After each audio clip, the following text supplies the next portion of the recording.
নমস্কার বন্ধুরা, আমি সন্দীপ। বেঙ্গল ফিলোসফি সাকসেস একাডেমিতে তোমাদের প্রত্যেককে স্বাগত। আজকের আমরা কিছু গুরুত্বপূর্ণ প্রশ্ন উত্তর নিয়ে আলোচনা করব। তোমরা প্রত্যেকে সেই প্রশ্নগুলোর উত্তর ইন্ডিভিজুয়ালি দেওয়ার চেষ্টা করবে কমেন্টের মধ্যে দিয়ে, এবং শেষে তোমাদের জানাবো যে কতগুলো প্রশ্নের উত্তর তোমরা সঠিক করতে পারলে। প্রশ্নগুলো একবার দেখে নিই, চলো। প্রথম প্রশ্ন হলো, আমাকে তোমাদেরকে বলা হয়েছে যে লিস্টগুলো মেলাতে হবে, কোনটা কার সঙ্গে মিলছে। সৎকার্যবাদ, অসৎকার্যবাদ, বিবর্তনবাদ, ব্রহ্মপরিণামবাদ, কোনটা কার সঙ্গে যাচ্ছে তোমাকে বলতে হবে। সাংখ্য, বিশিষ্ট দ্বৈত, ন্যায়, অদ্বৈত বেদান্ত। সৎকার্যবাদ কার সঙ্গে যাচ্ছে? সৎকার্যবাদ যাচ্ছে সাংখ্য দর্শনের সঙ্গে।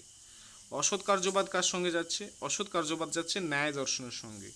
বিবর্তনবাদ, বিবর্তনবাদ তত্ত্ব কারণ সম্পর্কে বিবর্তনবাদী তত্ত্ব কারা স্বীকার করে? না, অদ্বৈত বেদান্ত। এবং ব্রহ্ম পরিণামবাদকে স্বীকার করে বিশিষ্ট দ্বৈত বেদান্ত। তাহলে সঠিক উত্তর অপশান ক বা অপশান এ, যাই বলবে তাই হবে, সেটা হলো সঠিক উত্তর। এবং সঠিক উত্তর কোনটা এবং তার যথাযথ ব্যাখ্যা কী সেটা আমি এখানে বলেছি যে সৎ কার্যবাদকেই স্বীকার করে কোন দর্শনে? না, সাংখ্য দর্শনে। অসৎ কার্যবাদকে স্বীকার করে ন্যায় দর্শনে, এবং বিবর্তনবাদকে স্বীকার করে অদ্বৈত বেদান্ত দর্শনে, এবং ব্রহ্মপরিণামবাদকে স্বীকার করে বিশিষ্ট দ্বৈত দর্শনে কার্যকারণ তত্ত্ব হিসাবে। পরবর্তী প্রশ্ন, রামানুজের যে আত্মতত্ত্ব, রামানুজের আত্মতত্ত্ব অনুসারে যে আত্মা, সেই ব্যক্তিগত আত্মাটা কীরকম? জ্ঞাতা মাত্র, জ্ঞাতা ও কর্তা, কর্তা ও জ্ঞাতা, জ্ঞাতা কর্তা ও ভোক্তা। সঠিক উত্তর কোনটা হবে? সঠিক উত্তর হবে অপশান ডি বা ঘ, জ্ঞাতা, কর্তা এবং ভোক্তা। রামানুজের যে আত্মাতত্ত্ব, সেই আত্মাতত্ত্ব অনুসারে ব্যক্তিগত আত্মা হলো জ্ঞাতা, কর্তা, ভোক্তা। রামানুজ তার বিশিষ্ট দ্বৈত দর্শনে ব্যক্তিগত আত্মাকে জ্ঞাতা, কর্তা এবং ভোক্তা হিসাবে তিনি স্বীকার করেন। আত্মাকে রামানুজ জীব নামেও অভিহিত করেছেন। পরবর্তী প্রশ্ন, বৈশেষিকের সামান্য, ন্যায় বৈশেষিকের অনুসারে সামান্যের অবস্থিত, অর্থাৎ সামান্য কোথায় অবস্থান করে? গুণ সামান্য বিশেষে, দ্রব্য গুণ কর্মে, দ্রব্য কর্ম অভাবে, কেবল দ্রব্যে। সঠিক উত্তর হলো অপশান খ, দ্রব্য গুণ কর্মে। বৈশেষিক মত অনুসারে সামান্য অবস্থান করে দ্রব্য গুণ কর্মে। বৈশেষিক দর্শনে সাত প্রকার যে পদার্থ, সেই পদার্থের মধ্যে সামান্যকে একটি পদার্থ হিসেবে কিন্তু গ্রহণ করা হয়েছে। বৈশেষিকের মতে সামান্য দ্রব্য গুণ কর্মে অবস্থিত। তো এই কারণে সঠিক উত্তর হলো দ্রব্য গুণ ও কর্ম, সেটা সঠিক উত্তর হবে, সামান্য কোথায় অবস্থান করে। পরবর্তী প্রশ্ন, সাংখ্যের মুক্তি, সাংখ্যের মত অনুসারে মুক্তির অর্থ হলো কেবল জীব মুক্তি, কেবল বিধেয় মুক্তি, জীব মুক্তি ও বিধেয় মুক্তি দুটোই, উপরোক্ত কোনোটিই নয়। সঠিক উত্তর কী হবে তোমরা কমেন্টে দেওয়ার চেষ্টা করো। সঠিক উত্তর হবে সাংখ্য মত অনুসারে জীব মুক্তি এবং বিধেয় মুক্তি দুটোই। সাংখ্য দার্শনিকরা জীব মুক্তি এবং বিধেয় মুক্তি দুটোকেই স্বীকার করে, অর্থাৎ সাংখ্য দর্শনে মোক্ষের দুটি অবস্থা স্বীকার করা হয়েছে, একটা জীব মুক্তি এবং অপরটি হলো বিধেয় মুক্তি। জীব মুক্তি জীবিত অবস্থায় পুরুষের প্রকৃতি থেকে যে আধ্যাত্মিক নিবৃত্তি, সেটাকে জীব মুক্তি বলা হচ্ছে, এবং পারদ্ধ কর্মের অবসানের পর শরীরের অবসান ঘটে, এটাকেই বিধেয় মুক্তি বলা হয়। সাংখ্য দর্শনে মোক্ষকে কৈবল্যও বলা হয়ে থাকে, এটা মনে রাখবে। পরবর্তী প্রশ্ন, বৈশেষিকের দ্রব্য যে দিক, সেইখান থেকে প্রশ্ন করা হয়েছে। কি বলেছে? যে বৈশেষিক মত অনুসারে পূর্ব এবং পশ্চিমের ধারণার কারণ হলো, বৈশেষিক দর্শন যে পূর্ব পশ্চিম যে এইগুলো আমরা ব্যবহার করি, তার কারণ কি? আকাশ, দিক, কাল, তেজ। সঠিক উত্তর হলো দিক। বৈশেষিক দর্শন অনুসারে পূর্ব, পশ্চিম, উত্তর, দক্ষিণ এইগুলো যে আমরা ব্যবহার করি, সেটা দিকের কারণে।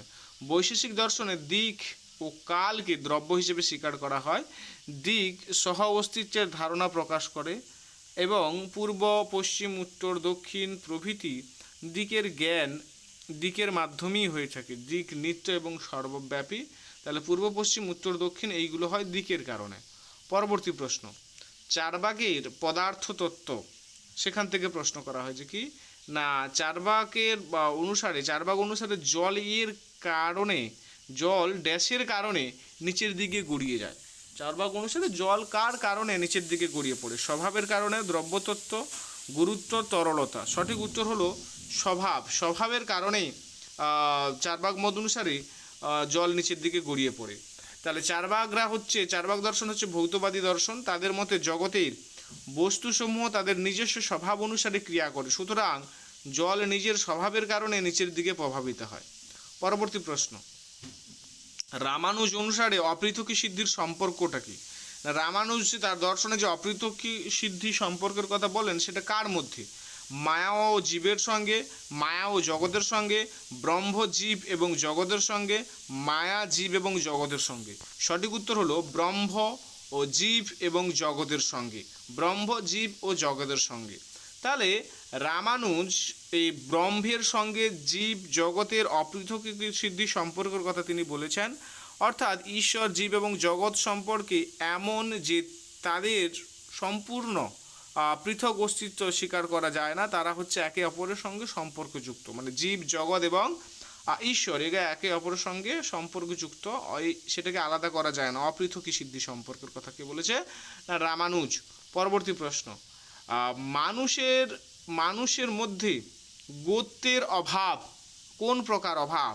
মানুষের মধ্যে গোত্রের অভাব, মানুষ একটা আলাদা জাতির, মানুষের মধ্যে গোত্রের অভাব। প্রাগাভাব, অনন্যাভাব, ধ্বংসাভাব, অত্যন্তাভাব। সঠিক উত্তর হলো অনন্যাভাব।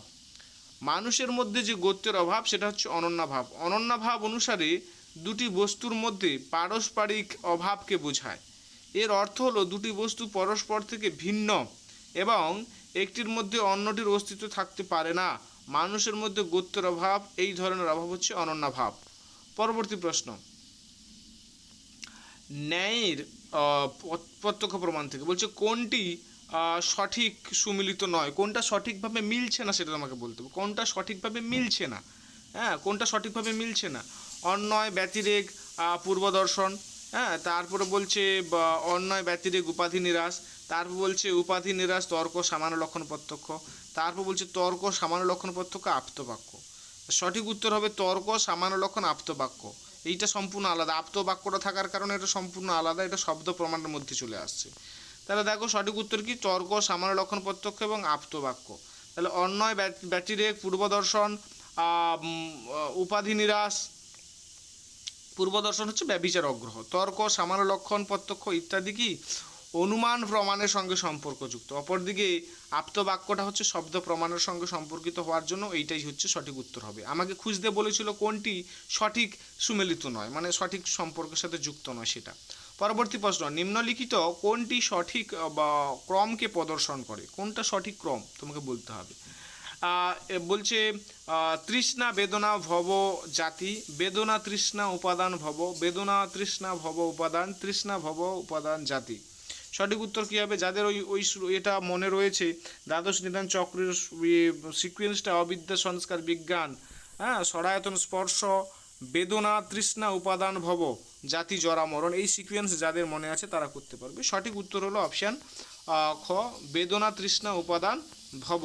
তাহলে আমরা দেখছি যে বৌদ্ধ দর্শনে কার্যকারণ সম্পর্কের ধারণাকে দ্বাদশ নিদান বা পতুত্ব সমুৎপাদবাদ চক্র বলা হয়। এর মধ্যে অবিদ্যা সংস্কার বিজ্ঞান নামরূপ সরায়তন স্পর্শ বেদনা তৃষ্ণা উপাদান ভবজাতি জরামরণ এই 12টি অঙ্গ রয়েছে। পরবর্তী প্রশ্ন, চন্দনের এক টুকরোকে দেখার ফলে ন্যায় দর্শনে অনুসরণ করে কোন সন্নিকর্ষ আমাদের সুগন্ধের প্রত্যক্ষ হয়? চন্দন কাঠকে দেখে যে আমরা সুগন্ধি বলছি সেটা কোন সন্নিকর্ষ? বিশেষণতা, সংযুক্ত সমবায়, যোগজ, জ্ঞান লক্ষণ। সঠিক উত্তর হলো জ্ঞান লক্ষণ সন্নিকর্ষ। হ্যাঁ, ন্যায় দর্শনের 3 প্রকার অলৌকিক সন্নিকর্ষের কথা বলা হয়েছে, সামান্য লক্ষণ, জ্ঞান লক্ষণ এবং যোগজ লক্ষণ প্রত্যক্ষ। যখন কোনো ইন্দ্রিয় তার বিষয় থেকে ভিন্ন কোনো বিষয়ের জ্ঞান লাভ করে এবং পূর্ব জ্ঞান তার কারণ হয় তখন তাকে জ্ঞান লক্ষণ প্রত্যক্ষ বলে। যেমন চন্দন কাঠকে দেখার পরে সুগন্ধি বলা, এটা হচ্ছে তার উদাহরণ।